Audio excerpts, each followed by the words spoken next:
Today, we're talking to Rayford, and he has some information dealing with the situation of being in prison and then coming out and moving into the pulpit. And so, Mr. Rayford, let's start off by having you to give us some information in reference to your background, your education, and some of the things that were important in terms of your life. And then after that, we'll start talking about the topic that brings you to us this morning, and that is from prison to pulpit. Let's do it from that perspective. How you doing, Dr. Haney? I'm very happy to be here again. Well, about myself, I'm a Michigan-born, Chicago-raised young man who had a lot of struggles in life. Been incarcerated for over half my life. Been in prison for 5 years. You know, and my education. I just got my GED I got my GED 2 years ago. So, you know, I just took care of my family, took care of my mother, my sister, you know, and then I taking care of children. So, and since being out, I've been in Nashville now for 10 years.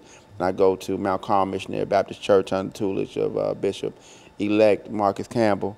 And I was ordained last year as a minister, as associate minister. And it's so many challenges that go with it, especially when you come from, you know, where I come from, which was the streets. And then you go to prison for mistakes and things that we've done. And then you come out with try to change your life. People still look at you as the same person that went in. So it's really hard sometimes when you come out and try to do something different. But I always think about Paul, you know, who was once Saul. And when he was Saul, he did a lot of nonsense. He persecuted, he killed Christians, he killed people, you know, and but Jesus knew it was something in that man. So when he met him, you know, he blinded him. And Paul said, Jesus, if you give me my sight back, I'll follow you. And from that day on, Paul followed him. And it's so funny that people know about the stories and they know about what happened in the Word and they say they believe in the Word, but when it comes to being in the natural and not the spiritual, they take your spiritual realm for granted. And I think it really hurts a lot of us that are coming from prison and stepping into our calling and being called because we were convicted.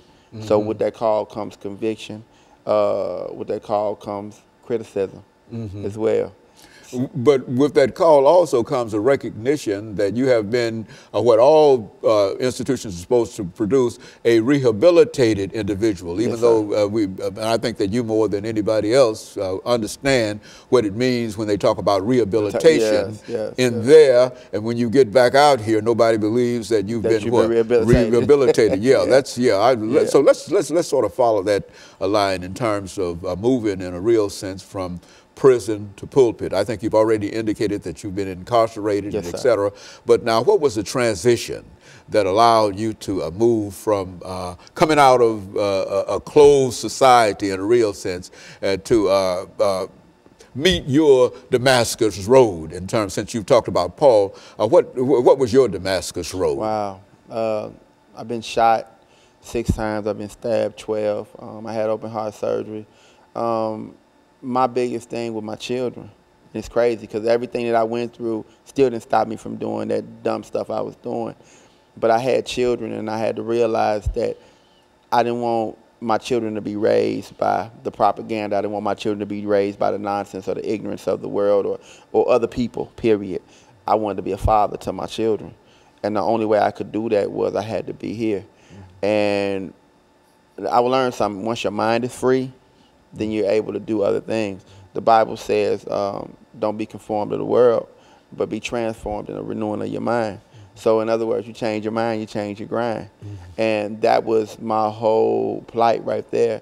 I just wanted to do something different for my children and other children and children's children, because I realized the people I hurt, the people I've done wrong, people I've done things to, and I felt like I owed them. And if I couldn't go back and give lives back or go back and give people that time back, then what I could do is serve as much as I can, serve as much as I can in terms of doing better to help somebody else. And so that was in a real sense a passion with you, that Yes, you sir. wanted to go out and in spite of what others might say in terms of, or in spite of the doubts Yeah. that people might have had in reference to your sincerity and et cetera, you kept on pushing anyway because there was some kind of passion that drove you. Is that Yes, what you're sir. telling us? Very much so. It's the passion. You know, it's thinking about the movie Passion of Christ.